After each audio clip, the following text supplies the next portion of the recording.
V P James ഏറ്റവും അവസാന report കിട്ടുമ്പോൾ ഇറാന്റെ നീക്കങ്ങൾക്ക് കരുത്തുണ്ടോ അതോ ഖമേനി കൊല്ലപ്പെട്ടതിന് ശേഷം അവർ കുറച്ച് ദുർബലമായി എന്നുള്ള പാശ്ചാത്യ രാജ്യങ്ങളുടെ കണക്കുകൂട്ടലിൽ വസ്തുതയുണ്ടോ? SKN പൊതുവെ ഇറാനിലെ അവസ്ഥയെക്കുറിച്ച് വരുന്ന റിപ്പോർട്ടുകൾ അവിടെ വല്ലാത്തൊരു ആശയക്കുഴപ്പമാണ്. കാരണം പരമോന്നത നേതാവ് കൊല്ലപ്പെട്ടിരിക്കുന്നു. Who is the man, the real command കൊടുക്കാനുള്ള ആൾക്കാരുടെ സംഖ്യ കുറഞ്ഞിരിക്കുകയാണ്. പ്രധാനപ്പെട്ട സേനാ മേധാവികൾ കൊല്ലപ്പെട്ടിരിക്കുന്നു. പ്രധാനപ്പെട്ട 12 നേതാക്കളെ പ്രമുഖ മേഖലകളിലെ ആണവശാസ്ത്രജ്ഞർ, അതുപോലെ തന്നെ സൈനിക മേധാവികൾ, ഇപ്പോൾ അവരുടെ പരമോന്നത നേതാവ് തന്നെ കൊല്ലപ്പെട്ടിരിക്കുന്നു. ഒരു ഫൈറ്റിൽ നിൽക്കുന്ന, ഒരു യുദ്ധത്തിൽ നിൽക്കുന്ന ഒരു രാജ്യത്തെ സംബന്ധിച്ചിടത്തോളം ഇതിൽ കൂടുതൽ ഒരു തിരിച്ചടി വരാനില്ല.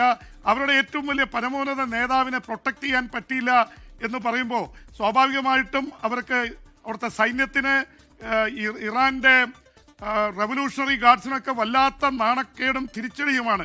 ഒരു രാജ്യം തന്നെ വല്ലാത്ത ആശയക്കുഴപ്പത്തിൽ നിൽക്കുകയാണ്. അതുകൊണ്ടാണ് അവർ കടത്തി പറഞ്ഞിരിക്കുന്നത് ഞങ്ങളിനി 2 കൈയും വിട്ട് കളിക്കും എന്നുള്ള രീതിയിൽ, കൈവിട്ട് കളിക്കും എന്നുള്ള രീതിയിലാണ്. അതുകൊണ്ട് ഗൾഫ് രാജ്യങ്ങളിലൊക്കെ വല്ലാത്ത രീതിയിലുള്ള ആശങ്കയുണ്ട്.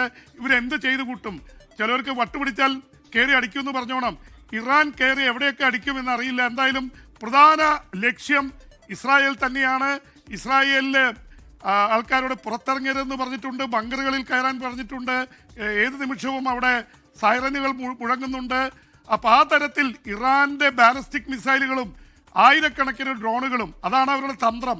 ഒറ്റയടിക്ക് 1-2 മിസൈലുകൾ അയക്കുകയല്ല, 100 കണക്കിന് മിസൈലുകൾ അല്ലെങ്കിൽ 100 കണക്കിന് ഡ്രോണുകൾ. അപ്പോൾ അതെല്ലാം തടയാൻ അയൺ ഡോമുകൾക്ക് കഴിയില്ല.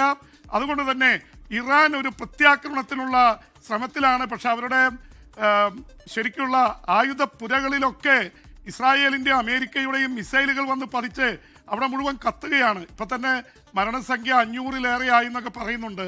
ഇറാനിൽ ഔദ്യോഗികമായിട്ട് 200 പേർ കൊല്ലപ്പെട്ട ചിത്രങ്ങൾ മാത്രമേ പുറത്തു വന്നിട്ടുള്ളൂ. അതിൽ 115 പേർ വളരെ എന്താ പറയുക, പ്രൈമറി സ്കൂളിലെ പെൺകുട്ടികളാണ്. ഒരുപക്ഷെ ഈ യുദ്ധത്തിലെ ഏറ്റവും സങ്കടകരമായ വാർത്ത എന്ന് പറയുന്നത് ഇറാനിലെ 115 പ്രൈമറി വിദ്യാർത്ഥിനികൾ കൊല്ലപ്പെട്ടു. അവരെന്ത് പിഴച്ചു? കുരുന്നുകൾ. അവർ രാവിലെ സ്കൂളിലേക്ക് പോയതാണ്, അവർക്ക് മേലെയാണ് ഈ മിസൈൽ വന്ന് പതിച്ചത്. പ്രത്യേകിച്ച് 30 ബോംബുകളാണ് അവർ കൊണ്ടുപോയിട്ടത്. പ്രത്യേകിച്ച് ആ കൊട്ടാരത്തിൽ, ആ കൊട്ടാരത്തിനടുത്തുള്ള പ്രൈമറി സ്കൂളിലാണ് ഈ തരത്തിലുള്ളൊരു പാതകം ഇസ്രായേലിൻ്റെ ഭാഗത്തുനിന്ന് ഉണ്ടായിട്ടുള്ളത്. അതുകൊണ്ട് തന്നെ SKN യുദ്ധം ഇപ്പോഴത്തെ അവസ്ഥയിൽ എവിടേക്ക് ടേൺ ചെയ്യുമെന്നറിയില്ല. ഇറാന് ഈ കിട്ടിയ തിരിച്ചടി അവരെ കൂടുതൽ ക്ഷുഭിതരാക്കുകയും അവർ കൂടുതൽ ആക്രമണത്തിലേക്ക് പോകാനുള്ള സാധ്യതയുണ്ട്. പക്ഷേ അത് നള്ളിഫൈ ചെയ്യാൻ വേണ്ടിയാണ് 100 കണക്കിന് യുദ്ധവിമാനങ്ങൾ ഇറക്കി തലങ്ങും വിലങ്ങും ആക്രമണങ്ങൾ നടത്തി അവരുടെ ആയുധശേഷി മുഴുവൻ നശിപ്പിച്ചുകൊണ്ടിരിക്കുന്നത്. അതുകൊണ്ട് എന്ത് തീരുമാനമെടുക്കുന്നു? ഇപ്പോൾ ഇവിടെ ആയത്തുള്ള ഖമേനിയെ പോലൊരു നേതാവുണ്ടായിരുന്നെങ്കിൽ ഒരുപക്ഷെ ഒരു തീരുമാനമെടുക്കാൻ കഴിയുമായിരുന്നു. ഇത് ആര് തീരുമാനമെടുക്കും? മസൂദ് പെസഷ്കിയാൻ മിതവാദി നേതാവാണ്. ഒരുപക്ഷെ SKN നമ്മൾ ശ്രദ്ധിക്കേണ്ട ഒരു പ്രധാനപ്പെട്ട കാര്യം, ആയത്തുള്ള ഖമേനിയുടെ സ്ഥാനാർത്ഥിയെ തോൽപ്പിച്ചാണ് മിതവാദിയായിട്ടുള്ള മസൂദ് പെസഷ്കിയാൻ ഇറാന്റെ പ്രസിഡന്റായത്. പക്ഷേ അവർ വന്നു കഴിഞ്ഞപ്പോൾ പരമോന്നത നേതാവ് അവർ തമ്മിൽ പല കാര്യങ്ങളും അഭിപ്രായ ഭിന്നതയുണ്ടായിരുന്നെങ്കിലും അവർ പൊതുവായിട്ടൊരു കൃത്യമായി ഒരു സൗമ്യതയുടെ ഒരു മുഖം കൊടുത്തുകൊണ്ടിരിക്കുകയായിരുന്നു. അപ്പോൾ പെസഷ്കിയാൻ എടുക്കുമോ, ഇല്ലെങ്കിൽ അവിടുത്തെ സുപ്രീം കോടതി ചീഫ് ജസ്റ്റിസ് വളരെ ഹാർഡ് ലൈനറായിട്ടുള്ള ആളാണ്, അദ്ദേഹം എടുക്കുമോ, ഇല്ലെങ്കിൽ ഇവർ കൂട്ടായൊരു നേതൃത്വം രംഗത്ത് വരുമോ? ഇതേക്കുറിച്ചൊന്നും ഒരു തരത്തിലും പറയുന്നില്ല. ആകെ ജനങ്ങളുടെ ശബ്ദമായിട്ട് നിൽക്കുന്ന ഒരാൾ അവിടുത്തെ ഇറാന്റെ വിദേശകാര്യമന്ത്രിയായ അബ്ബാസ് അർഗാച്ചിയാണ്. അദ്ദേഹമാണ് ആദ്യം പറഞ്ഞത് ഈ ആയത്തുള്ള ഖമേനി കൊല്ലപ്പെട്ടിട്ടില്ല എന്നുള്ളത്. പിന്നീട് അദ്ദേഹത്തിന് പറയാൻ കഴിഞ്ഞില്ല. ഇറാന്റെ സ്റ്റേറ്റ് ടെലിവിഷൻ്റെ ഇത് നമ്മൾ കണ്ടുകൊണ്ടിരിക്കുകയായിരുന്നല്ലോ SKN. അത് വളരെ വൈകാരികമായിട്ടതാണ്. സ്റ്റേറ്റ് ടെലിവിഷൻ എന്ന് പറയുമ്പോൾ നേരിട്ട് ഇറാൻ ഭരണകൂടത്തിന് കീഴിലുള്ളതാണ്. അവർക്ക് തീർച്ചയായിട്ടും ഈ സർക്കാരിനോട് വലിയൊരു മമതയും സ്നേഹമൊക്കെ ഉണ്ട്. അത് വളരെ ഇമോഷണലായിട്ടുള്ള ഈ ഖമേനിയെ പിന്തുണയ്ക്കുന്ന വിഭാഗത്തിൻ്റെ ഒരു വലിയ ഔട്ട്ബേസ്റ്റ് തന്നെയാണ്. മറ്റേ ടെലിവിഷൻ്റെ അവതാരകൻ തന്നെ പൊട്ടിക്കരയുന്ന രംഗങ്ങൾ വന്നു. ഇതുപോലുള്ള രംഗങ്ങൾ നേരത്തെ ഇറാൻ ടെലിവിഷനിൽ ആക്രമണം നടത്തിയപ്പോഴും അവതാരകർ പൊട്ടിക്കരയുന്നതിൻ്റെ രംഗങ്ങൾ വന്നതാണ്.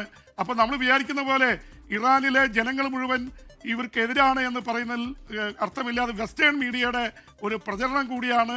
ഇറാനിൽ ഇസ്രായേലിനെതിരെ അമേരിക്കക്കെതിരെയുള്ള വികാരം ആളിക്കത്തുന്നു എന്ന രീതിയിലാണ് ഇത് വരുന്നത്. ജനങ്ങളുടെ പിന്തുണയുണ്ടെങ്കിൽ അവർ കൂടുതലായിട്ടുള്ള അറ്റാക്കിലേക്ക് വരും.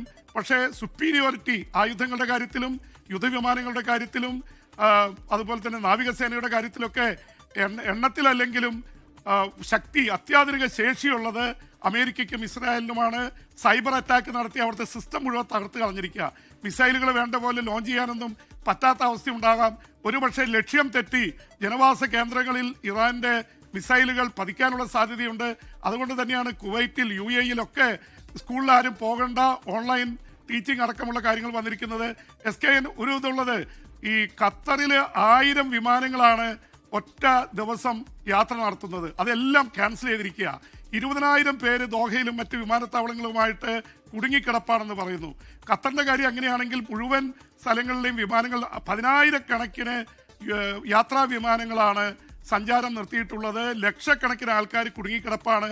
അത് പശ്ചിമേഷ്യയിൽ മാത്രമല്ല, മധ്യപൂർവ്വ ഏഷ്യയിൽ മാത്രമല്ല, ഇന്ത്യ അടക്കമുള്ള പല രാജ്യങ്ങളിലും ഗൾഫിലേക്ക് പോകേണ്ട സർവീസുകളൊക്കെ കട്ട് ചെയ്തിരിക്കുന്നു. എണ്ണവില കൂടുന്നതിനെക്കുറിച്ച് ആശങ്കയിലാണ്. ഹോർമൂസ് കടലിടുക്ക് 33 കിലോമീറ്റർ മാത്രമാണ് അതിൻ്റെ വീതി. ആ ഹോർമൂസ് കടലിടുക്ക് അടച്ചു എന്ന് പറയുമ്പോൾ 20% എണ്ണയുടെ നീക്കം തടസ്സപ്പെടാൻ പോകുന്നു. അവിടെയും ഒരു യുദ്ധക്കളമായി മാറാനുള്ള സാധ്യതയുണ്ട്. International news section PP James ആണ് ചേർന്ന് ഇപ്പോൾ. ലോകത്തെവിടെയായാലും ഏത് സമയത്തും 24 വാർത്തകളും ഓഗ്മെന്റഡ് റിയാലിറ്റി പാക്കേജുകളും എക്സ്പ്ലെയിനറുകളും വിശദമായി കാണാൻ ഞങ്ങളുടെ YouTube ചാനൽ നിങ്ങൾക്ക് സബ്സ്ക്രൈബ് ചെയ്യാം.